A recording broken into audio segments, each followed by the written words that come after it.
If this is the way that Flo felt, describing Barry bed bug bites as a pimp, imagine how Diana Ross felt. Better press on.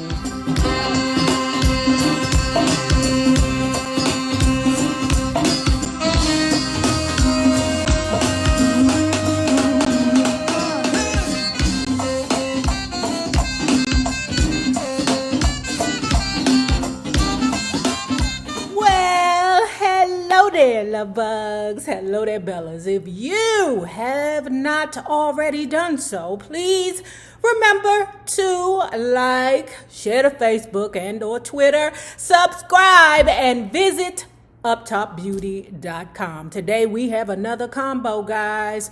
Today's combo promo would be a Renee scarf, these Superfly shades, and the Michelle red lip. You can get all of them for $50.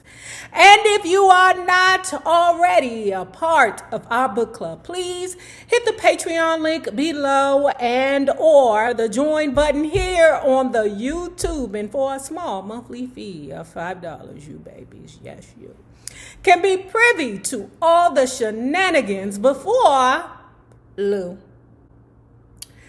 The YouTube gets it if the YouTube gets it. Now, let's continue talking about the Lost Supreme, the life of a dream girl, Florence Ballard.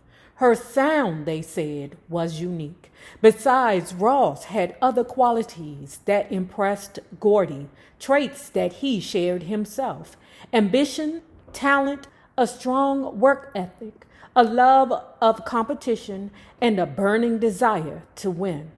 When the Supremes were still unknown and were the warm-up act rather than the featured act in the Motown Review, Ross would sit in the audience the day before and watch what all the other acts did. Then she'd imitate them before they appeared. Gordy so admired her determination that rather than tell Ross to stop, he told the other artists to alter their routine. Like, I see Diana Ross being the person that would take the best out of each person to create her own supreme, unique. Gordy so admired her determination that rather than tell Ross to stop, he told the other artists to alter their routines.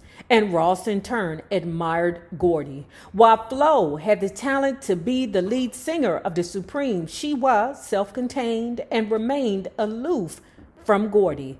Diane was just the opposite.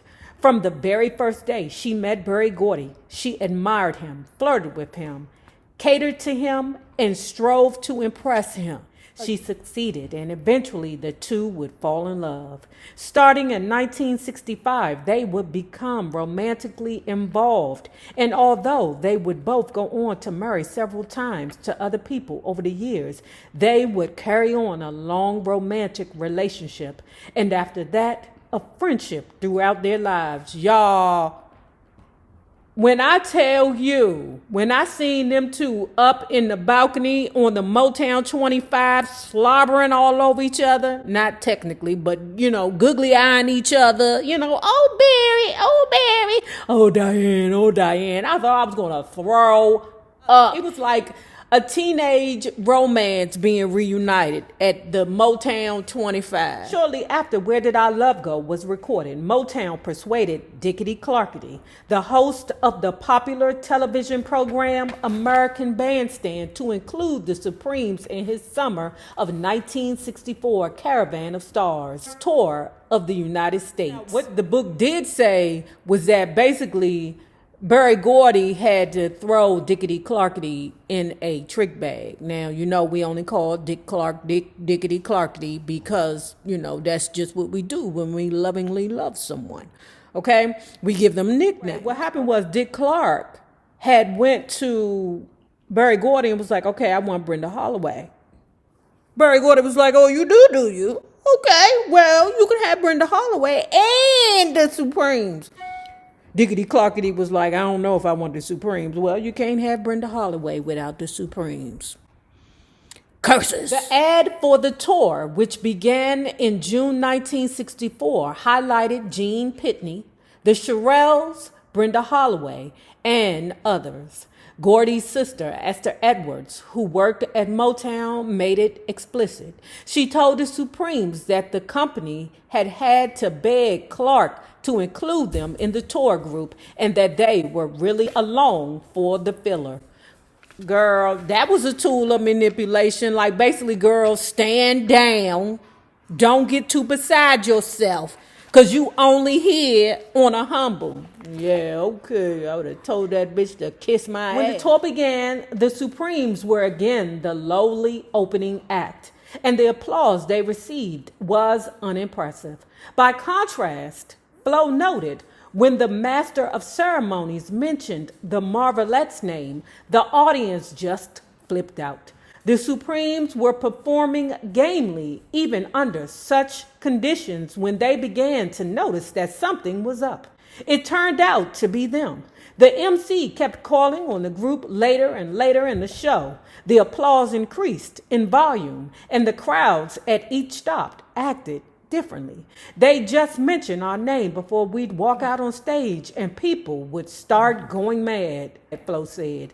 The three women soon found out why. Where Did Our Love Go had rocked to number one on the charts. It was to stay there for 11 weeks. Man, let me tell you something. When you hear them claps come in, baby, baby, where did our love go? Man, that thing be cranking. Although some in the company were still rooting for Flo as the lead Supreme, Where Did Our Love Go would help cement that job for Diane. The song, which began with the memorable hammered out phrase, baby, baby, was written to be sung by a girlish type. And that was Diane to a T. Small and delicate, with big wide eyes and high-pitched voice. She was perfect as the lead singer on a song that pleaded flirtatiousness with the dominant male to whom it was addressed. Low, tall, voluptuous, and deep-voiced, wasn't built for that part. She was also a strong and independent woman, very much like Motown stars Martha Reeves and Mary Wells, both of whom would later leave the company. As Where Did Our Love Go shot skyward on the charts, Gordy called the Supremes and told them to fly home from California rather than take the bus. It was the first plane ride any of them had ever taken, and they shortly discovered they would be catching planes almost every day after that for months on end. Their climb had begun. Berry Gordy congratulated Flo, Mary, and Diane with unusual warmth when they returned to Detroit from the Dick Clark tour. No longer were they the no-hit Supremes. Where Did Our Love Go had turned them into the group with a future. But the Supremes were hardly alone in producing a hit for Motown that year. Others included The Way You Do the Things You Do by The Temptations, You're a Wonderful One by Marvin Gaye with strong backing vocals by Flo, I didn't know that, and My Guy by Mary Wells.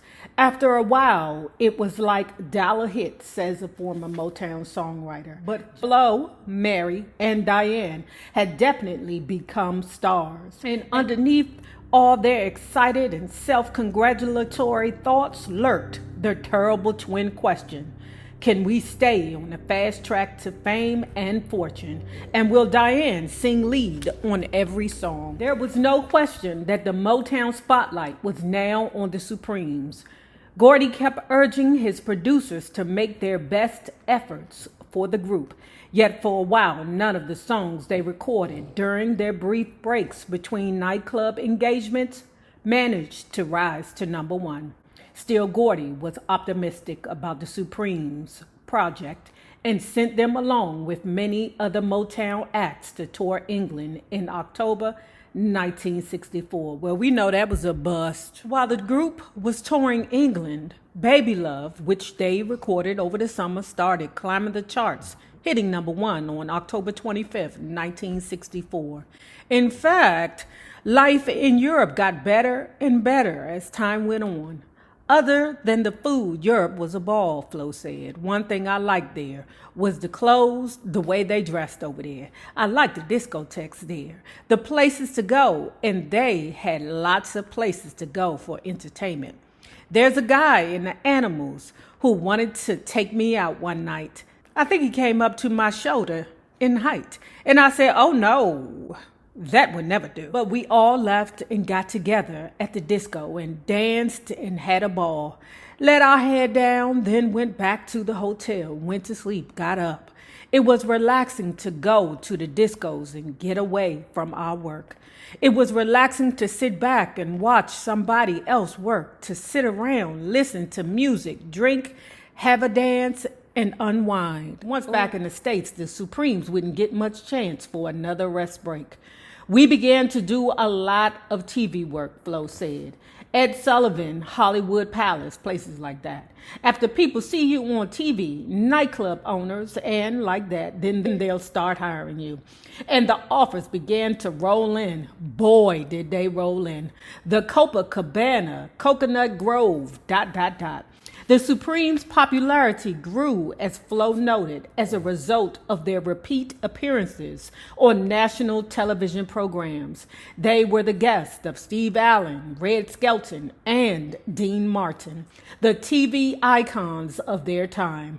But most important of all was the Ed Sullivan Show. At the time, an unprecedented maker or breaker of pop acts.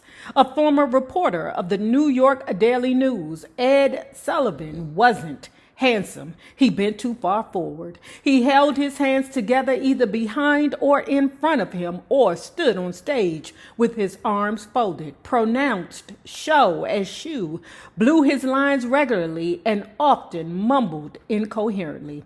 But TV was so new and insecure at that time that CBS executives decided that a man such as Sullivan, credentialed by the New York Daily News, an obvious solid social institution, and a former MC of some war relief performances during World War II, had the best shot at winning audiences' acceptance for their national variety show. The show was a major success. At 8 o'clock every Sunday night, millions of people gathered round their TV sets to watch and listen to the entertainers Sullivan had chosen for them. He introduced more than 10,000 musical and performing acts and artists to the American people from 1948 through 1971. Sullivan was the star maker of the age. You know who's the star maker of today? Tick-a-Talker. The Supremes' first appearance on the Ed Sullivan Show on December 27th, 1964 was a nail-biter. The first time we did the Sullivan Show, we almost didn't get on, Flo said. There was something about his show, they say. It's always best to be second or third on his show, because if for some reason the show runs over and you're the last one on, you won't get on. You won't get on at all. On the first show, we almost didn't make it. We were supposed to do 2 tunes, but we could only do 1. After that, we began to be pushed up to the front of the show. Nevertheless, the Supremes' appearance on the show, singing their 3rd consecutive #1 hit, "Come see about me, baby, come see about me," was a major step for the 3 women. Before this point, they had been intruders, the vast white middle-class culture that governed American acceptance. The show cemented their national and cross-cultural appeal, and they were invited back many times. We appeared on his show so many times, Flo said. He got to know us then. And it got to the point where after we would finish doing a number, he would come over and talk to us. That's when we knew we were stars. We became very close to Ed Sullivan, and a lot of people used to ask me, well, how is he? Is he mean? And I said, no, he's a very, very nice man. Very sweet to me. He talked backstage with the same voice that he talked with out front. That's his natural thing. After this year of unprecedented success for the Supremes, Gordy had the three women, none of whom was represented by a lawyer, sign a new contract with Motown. A contract so one-sided that it became the model for all future Motown contracts. As under the previous contract, which the Supremes' mothers had signed several years earlier, Motown would continue to keep complete control over the Supremes' names, no matter who recorded under that name. Dig this, pay attention, y'all. If one Supreme was absent at a particular recording session and a substitute stood in for her, Motown would still call the resulting record a Supreme record, but the absent Supreme would receive no royalties. Nothing in the contract required the company to make any recording of any song sung by the women. If Motown allowed them to sit in the Motown building silently year after year, they'd sit there unpaid year after year. They did that to Eddie Kendricks and David Ruffin. Gordy was being so ornery when they decided to leave their group that basically, if you don't record with me, you don't record with nobody. And if the company lost money on any particular recording, the contract allowed Motown to take it from any money the women might earn through live performances or other musical endeavors. Nigga, what? That is the most despicable. These people are not making number 1 records or number 10 or number 37, where they're bringing in income to take care of their family. And the only way they can bring in revenue is to go on tour, which is actually the truth about a lot of acts. Because I done said it 1,000 times. Lil Wayne, that poor, oh my goodness. Oh, Lil Wayne gonna be touring forever. You hear me? That ninja gonna be 72 on tour, but he a Libra. We gets our money. You see Snoop Dogg around there on them commercials eating peanuts and Corona Light or Light Corona or whatever. What is the big he doing anyway? You see Snoop Dogg doing anything everywhere. He gonna get his money because he still got to pay them hoes. White record owners had taken advantage of black artists for years. Now Flo saw Gordy following in their footsteps. As she later remarked, I'm telling you, the way Motown did some of those artists was a shame. We were just working and Gordy was a pimp. And we was just like whatever you want to call it. We were making the money. And he was the only one prospering, not the artist. Ooh. Yikes. If this is the way that Flo felt, describing Barry bed bug bites as a pimp to her, imagine how Diana Ross felt. Better press on. But these thoughts came later. At the time, Flo saw mostly good in Gordy. She said she had so much riding on him, faith, trust. I respected the guy for what he was. He would tell me your money is being invested in stock, whatever. Your money is in an account with his signature on it and mine. He couldn't draw without my signature. I couldn't draw without his signature. Where the account went, I don't know. Where the stock went, I don't know. Aside from this invested money, Flo and the other women would each receive a weekly allowance that would rise under the new contract from $50 a week each to $225 a week. As the number of their hits increased, the Supremes continued recording. They would record albums that included their own previous hits just before recording their next hoped-for hit. They'd also record at least 2 albums a year and 45s of all types. Anything at all, in fact, to keep the Supremes' name in front of the public and ratchet up their revenues. This output included the albums A Bit of Liverpool, The Supremes Sing Country and Western and Pop, Merry Christmas, We remember Sam Cooke and Supremes at the Copa in 1964 and 1965 alone. Remember, y'all, when Destiny Child came out, we was like, God damn! Don't these bitches go to sleep? Go to sleep! On television and recording, the Supremes' nightclub performances were the counterpiece of their fame, especially their appearances at the Copacabana in New York City, where they debuted in July 1965.